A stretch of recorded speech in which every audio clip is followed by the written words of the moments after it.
So the adventure begins. On our way to London, then the Chattanooga airport. Next stop, Atlanta. And just like that, we're in Atlanta.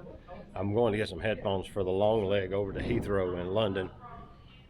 We're gonna hike the Pilgrims Way, which is like the Canterbury Tales pilgrimage. So we're gonna do a little bit of like sightseeing in London before we start, but it's all, everything we've brought fits in a backpack. So this should be interesting.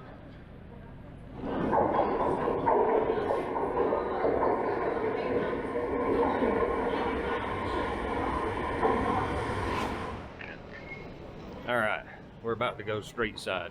Let's just see how deep underground this train is in central London.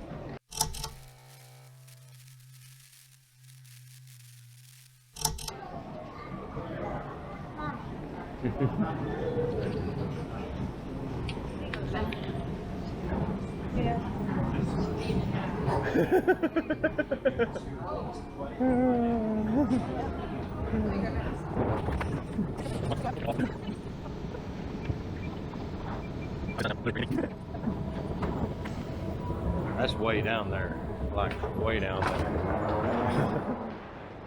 We still ain't on the top. We just come up that elevator to this deck and then, excuse me. I about bought it. Yeah, I stepped over on it and only half my foot went because I was vlogging. Oh well. And we're topside. Look, down the street.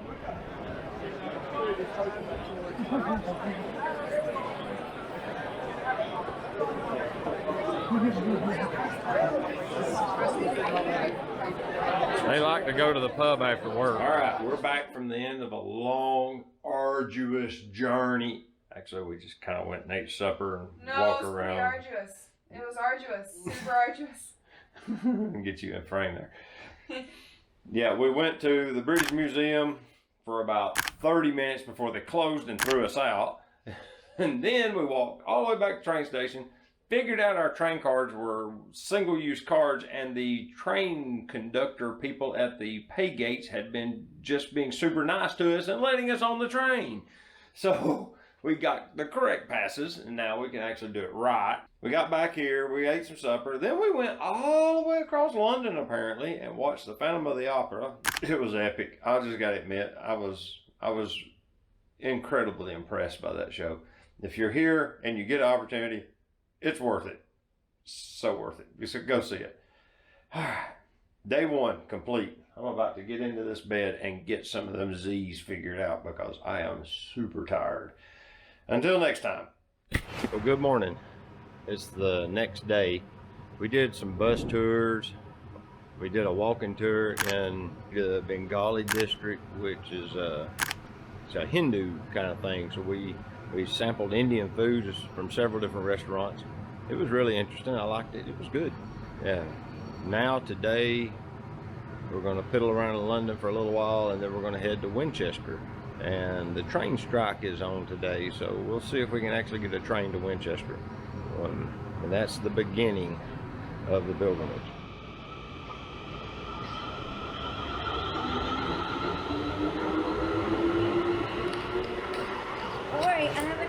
And just like that, we're in Winchester.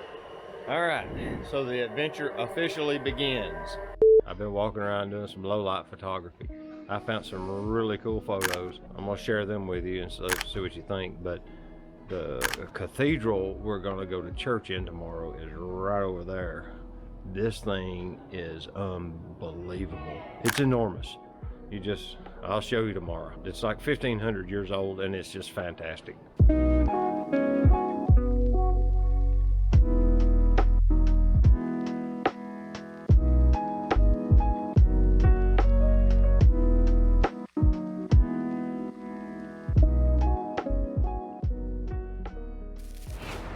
Today is the first day of the actual pilgrimage. Here in about an hour, 45 minutes, something like that. We're going over to the church and we're going to get our blessing from, this is the bishop, I don't remember, I'll update it. But and then we're going to strike out. And the next town is, I think it's 9 or 10 miles, it's not far. And so we should be there by lunch or just a little after. Sierra's going to actually take an Uber and be there in like 15 minutes. So she's going to go a little later in the morning and meet us there at the hotel. So then we're going to see what the next town's like. But yeah, more to come. Here comes Teresa at the beginning of the trek. All right, and we're pretty sure this is the entrance path to where we're about to walk all the way to Canterbury, England from Winchester. We'll see how this turns out. This is the actual first day, and we're all still happy and smiling, and we still have all of our gear. We haven't thrown a lot of stuff away yet. A little bit, but not a lot. So we'll see how it goes. What you're looking at here is called stinging nettle. Notice it's literally on the side of the trail and growing out into it. You do not touch this. As Kelly found out, it lives up to its name. Not a nice plant. And it just goes and goes and goes forever.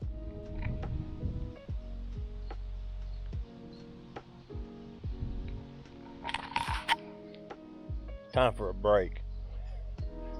The first day ain't been bad. Weather's nice. We've got stinging nettles galore.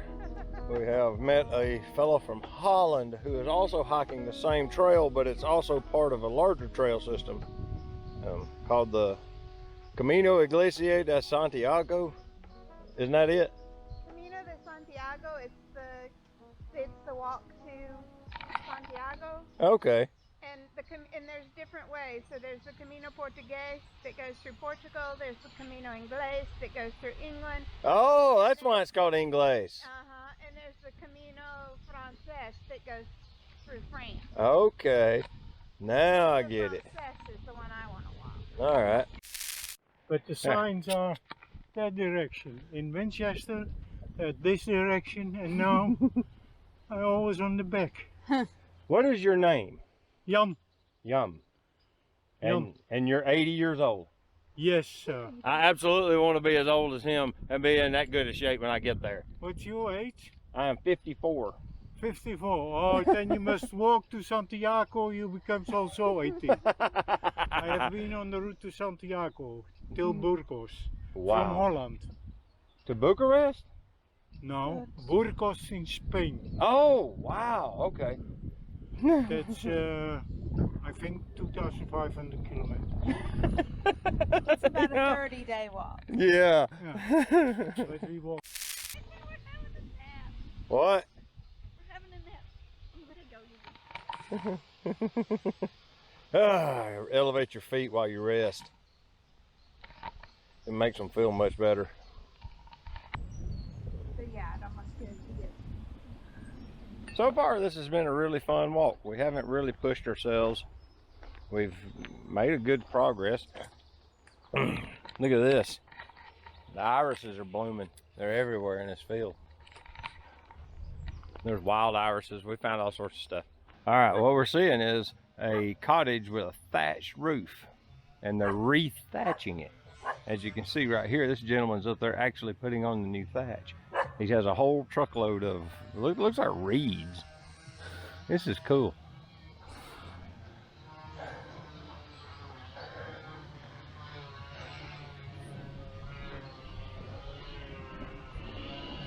Another thing I've noticed is wisteria is in bloom this time of year here. We've walked by it and could smell it along the trail a couple of places. But yeah, it's really beautiful right now. Here's another feature that's real prevalent in this part of England. These split flint stones set in the rock wall. It's just flint, and they've busted it to create a flattish kind of face, and they inset it in the stone. The churches use it, everybody's uses it like this. This is not special to be seeing it in this wall.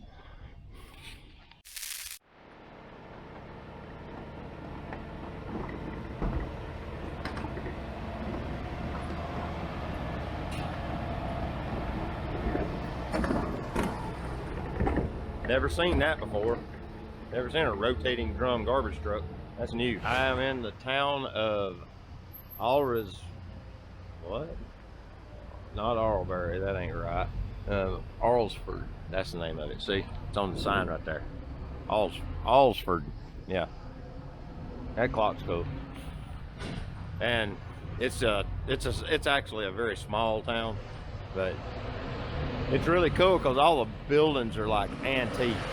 This yellow one across the street is marked 1767. And it's just a building across the street. This one, I don't know if the Swan Hotel has got a date mark on it. I don't see it, but I'm pretty sure it's pretty much the same vintage. Today we're going to the town of Alton. It's I don't remember if it's about 8 or 10 miles. It's not a long walk, but it's really interesting to see that there's really not like a large dispersion of old cars. You just don't see older cars. Look at this. You see?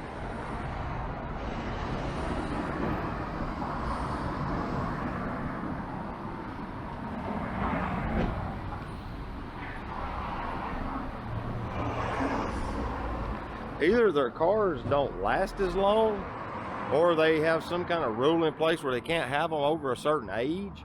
Because I've only seen a handful of older cars, and all of them were like special. Like there was a 70s model Mercedes-Benz convertible rolled through town just a minute ago. And that's what caught my eye, was that none of the other cars are old.